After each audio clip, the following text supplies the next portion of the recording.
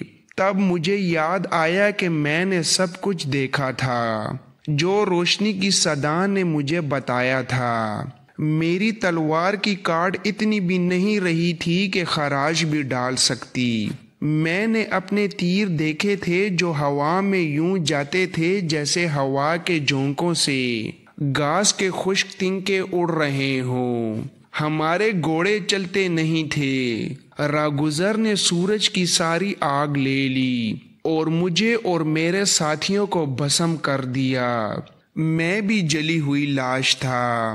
ستارے سے ایک شرارہ آیا، میری آنکھوں میں اترا اور میرے وجود میں اتر گیا، اور آواز آئی، ہم نے تجھے دوسری زندگی عطا کی ہے، ہم سے پوچھ ہم نے یہ کرم کیوں کیا۔ پھر میں نے پوچھا، آواز نے جواب دیا، ہمیں مسلمانوں سے محبت ہے۔ مسلمان میرے رسول صلی اللہ علیہ وآلہ وسلم کا کلمہ پڑھتے ہیں، ہمارے حضور رکوع و سجود کرتے ہیں۔ جن کی یہ لاشیں ہیں انہیں ہم نے عبرت کا سامان بنایا ہے کہ یہ بھٹک گئے تھے، اور جو بھٹک رہے ہیں انہیں ہم سیدھا راستہ دکھانا چاہتے ہیں۔ ہم نے تجھے منتخب کیا ہے کہ تو ہر صبح قرآن کی تلاوت کرتا ہے، جہاں ہم نے تجھے روشنی دی ہے، اور یہ میرے مسلمان بندوں کو دکھا۔